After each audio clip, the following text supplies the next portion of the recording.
আসসালামু আলাইকুম everyone, welcome back to my channel. আবার চলে আসলাম আপনাদের মাঝে আরও একটা ভিডিও নিয়ে। আর ভিডিওটা শেষ পর্যন্ত দেখার অনুরোধ রইল। প্লিজ আপু ভাইয়েরা একটা লাইক দিয়ে ভিডিওটা দেখা শুরু করবেন।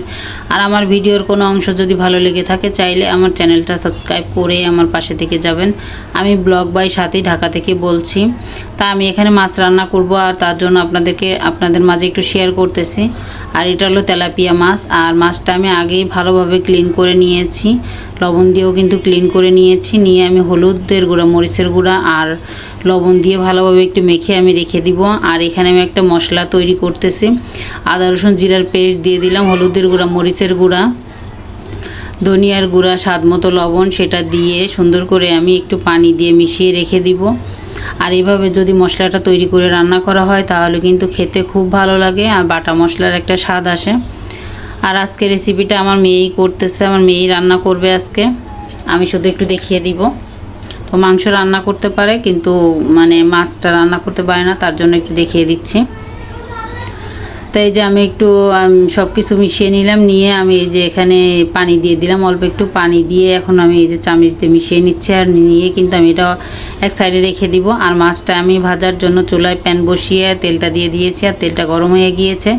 এখন আমি একটা একটা করে মাছ দিয়ে দিচ্ছি, আর মাছটা দিয়ে আমি মাছটা ভালোভাবে ভেজে নিব। আর এই যে ঈদ গেল, ঈদের সময় সবাই অনেক আনন্দ করলেন, অনেকে কুরবানি দিয়েছে। আর আমি কুরবানি আমরাও দিতে চেয়েছিলাম, কিন্তু আল্লাহ হয়তো বা চাইনি, তার জন্য দেওয়া হয়নি একটু সমস্যার জন্য। যাই হোক, কুরবানিটা দিতে পারিনি, তাতে কি হয়েছে, আলহামদুলিল্লাহ ভালো আছি। আল্লাহ অনেক ভালো রেখেছে আমাদেরকে। যে একটু সমস্যার কারণ দিতে পারিনি তাতে কোনো সমস্যা নেই, কোনো দুঃখ নেই যে কুরবানি দিতে পারিনি। আগামীতে দিব ইনশাআল্লাহ। তো এই যে মাছগুলো সব দিয়ে দিচ্ছি। আর সবাই দোয়া করবেন আমাদের জন্য, যে আমরা যেন ভালো থাকি, আর আল্লাহ যেন সব বিপদ আপদ থেকে আর সব কিছু থেকে আমাদেরকে আল্লাহ রক্ষা করে, সেই দোয়াটাই সবাই করবেন। তো এখানে এই যে মাছ কিন্তু আমি সবগুলো দিয়ে দিয়েছি, আর এক সাইড হয়ে গিয়েছে, আর অন্য সাইডটা এই যে উল্টিয়ে দিচ্ছে। আর মাছটা কিন্তু অনেক তাজা ছিল, একদমই জ্যাতা মাছটাই কিনে নিয়ে এসেছিলাম। ওনাদেরকে বলেছিলাম কেটে দিতে, আর কেটে দিয়েছিল। আমি মাছ ভালোভাবে কাটতে পারি না, তার জন্য। আর তেলাপিয়া মাছ কাটতে বেশি অসুবিধা হয়, কাঁটাগুলো অনেক মোটা মোটা আর শক্ত, তার জন্য। তো আমি বাজার থেকে এই মাছটা কেটে নিয়ে এসেছিলাম। তো এই যে মাছ কিন্তু আমার ভাজা প্রায় হয়ে গিয়েছে। আর মাছটা এই যে মাথাটাও আমি সুন্দরভাবে ভেজে নিব। আর তেলাপিয়া মাছ কিন্তু বাচ্চারা খুবই পছন্দ করে, যেহেতু কাটা থাকে না, তার জন্য। তা মাছটা ভাজা হয়ে গিয়েছে, একটা কড়াই বসিয়ে দিয়েছি, কড়াইটাও গরম হয়ে গিয়েছে, দিয়ে দিলাম পেঁয়াজ কুচি। আর এটা সবই আমার মেয়ে করতেছে। তা পেঁয়াজটা আমি তেলের ভিতরে দিয়ে ভালোভাবে মশলাটা কষিয়ে নিচ্ছি, ভেজে নিলাম আর কি। আর পেঁয়াজটা ভাজা হচ্ছে আর কি, সেটা তো আমার মেয়েই করতেছে। আর এখানে আমার ছোটো মেয়ে বলতেছে যে পান্তা ভাত খাবে। তা পান্তা ভাতটা আর কি এই যে অল্প করা ছিল আর কি, সেটা আমি লবণ, মরিচ আর পেঁয়াজ দিয়ে মেখে দিচ্ছি। আর পান্তা ভাতটা কিন্তু ছোটো মেয়ে আমার খুবই পছন্দ। আর আমার বড় মেয়েটা একটু ইলিশ মাছ দিয়ে খেতে বেশি ভালো পছন্দ করে আর কি। তা যাই হোক, এই যে পান্তা ভাত খাওয়া কিন্তু খুবই ভালো, আর অনেক ক্যালসিয়াম কিন্তু পাওয়া যায় পান্তা ভাত থেকে। তা পানিটা আমি একদম শুকিয়ে নিয়েছি। তা আমার মেয়ে আর কি বেশি পানি হলে খেতে চায় না, তার জন্য। তো যে ভালোভাবে মেখে নিয়েছি, খেতে কিন্তু অনেক মজা হয়েছিল। আর কেউ যদি খেতে চান চলে আসেন, আমাদের সঙ্গে শেয়ার করেন পান্তা ভাত খাওয়া। তো যে মেখে একটু লবণ হয়েছে নাকি দেখে নিলাম, আর একটা ভাজা মাছ দিয়ে দিলাম। তা আমরা তিনজনেই ভাগ করে খেয়েছিলাম, শুধু আমার ছোটো মেয়ে একা খাইনি, আমরা তিনজনে ভাগ করে খেয়েছিলাম। আর পেঁয়াজটা কিন্তু ভাজা হয়ে গিয়েছে। আর এখন এই যে যে মশলাটা মিশিয়ে রাখা হয়েছিল সেটা দিয়ে দিল আমার মেয়ে। আর বড় মেয়ে আর কি দিয়ে যে মশলাটা ভালোভাবে কষিয়ে নিতে হবে। আর মশলাটা যত ভালো কষানো হয় ততই কিন্তু খেতে ভালো লাগে। এখন দিয়ে দেওয়া হচ্ছে টমেটোটা দিয়ে যে ভালোভাবে টমেটোটাও কষিয়ে নিতে হবে আর কি। আর এইভাবে যদি কষানো হয় তাহলে কিন্তু খেতে খুব ভালো লাগে। মশলা যত ভালো কষানো হবে ততই কিন্তু খেতে ভালো লাগে।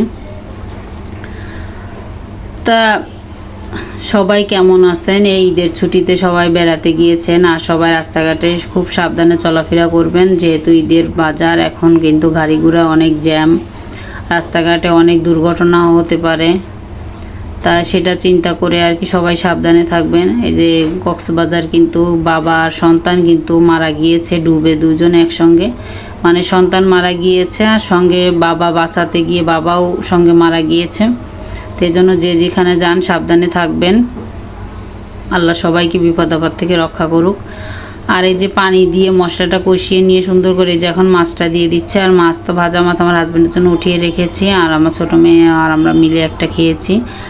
আর এই যে কয় পিস ছিল ওটাতে দিয়ে দিলাম আর কি, দিয়ে এখন ঢেকেই রান্না করে নিব।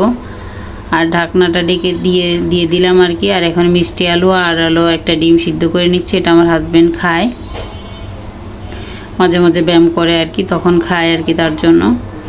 তাই যে ওই ওপর সাইডে আর কি চুলায় বসিয়ে দিলাম, একটু লবণ দিয়েই বসিয়ে দিয়েছি, তাহলে আলুটা খেতে ভালো লাগবে তার জন্য।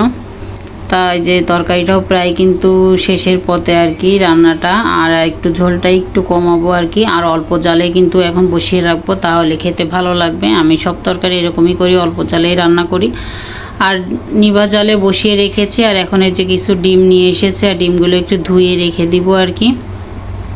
তা সবগুলো ডিমই আমি একটা একটা করে নামিয়ে নিচ্ছি। আর অন্য কিছু হলে তো একদম ঢেলে দিলে হয়ে যেত, যেহেতু এখন ডিম এটা তো ঢেলে দেওয়া যাবে না, একটা একটা করেই নামাতে হবে। তাই একটা একটা করে নামিয়ে যে একটা ডিম আবার ভাঙা এই যে দেখাই যাচ্ছে।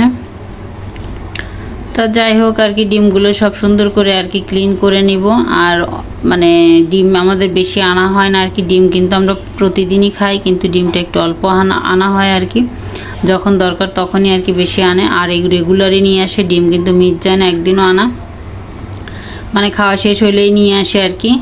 তা ডিমগুলো আমি সুন্দর করে যে ধুয়ে নিচ্ছি, আর কিছুক্ষণের জন্য একটু ভিজিয়ে রেখেছিলাম 5 মিনিটের মতো, তাহলে অল্প সময়ের ভিতরে ধোয়া হয়ে যায় অনেক সুন্দর করে। তো এই যে ডিমগুলো সুন্দর করে ধুয়ে এই যে এখন উঠিয়ে নিচ্ছি। তো একটা একটা করে ধুয়ে সবগুলো উঠিয়ে নিব আর কি, আর শুকিয়ে নিয়ে তারপরে ফ্রিজে রেখে দিব। তাই এই যে ডিমগুলো সব ধোয়া হয়ে যাচ্ছে প্রায়। আর এই যে আপনারা সবাই মানে এই যে যেটার কথা বলতেছিলাম আর কি, এই যে ঈদের ছুটিতে সবাই একটু সাবধানে থাকবেন, গাড়িতে উঠলে একটু দোয়া দুরুস পড়ে বিসমিল্লাহ বলে আর কি উঠবেন। যেখানে যান একটু দোয়া পড়ে যাবেন আর কি, আল্লাহর উপর ভরসা রেখে যাবেন, তাহলে সমস্ত বিপদ আপদ থেকে আল্লাহ রক্ষা করবে। আর এই যেখানে পেঁয়াজ ভর্তা বানিয়েছে আমার হাজব্যান্ড, সে অনেক ধরনের জিনিস দিয়ে আর কি পেঁয়াজ ভর্তাটা বানিয়ে নিয়েছে, অনেক মজা হয়েছিল পেঁয়াজ ভর্তা। আর এই যে ডাল রান্না করেছি, এটা হলো মুগ ডাল। আর মুগ ডালের কথা তো মানে আগে একদিন বলেছিলাম, মুগ ডাল কিন্তু খেতে খুবই ভালো লাগে রান্না করতে পারলে আর কি। আর মুগ ডালে কিন্তু অনেক পুষ্টি আছে, অনেক ভিটামিন আছে, গরুর মাংস থেকে কিন্তু মুগ ডালে অনেক ভিটামিন।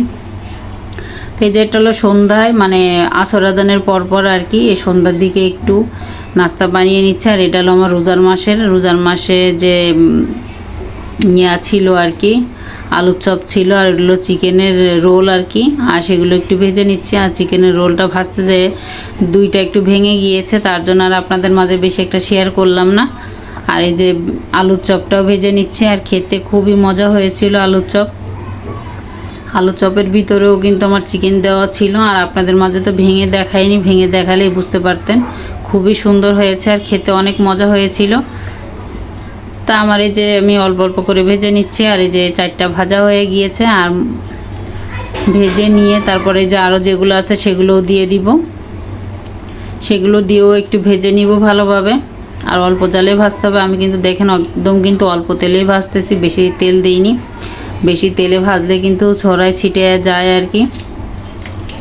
এই যে আরও যেগুলো ছিল সেগুলোও দিয়ে দিয়েছি। তো এক সাইড ভাজা হয়ে গেছে, যে অন্য সাইডও প্রায় ভাজা হয়ে গেছে, এখন সব উঠিয়ে নিব।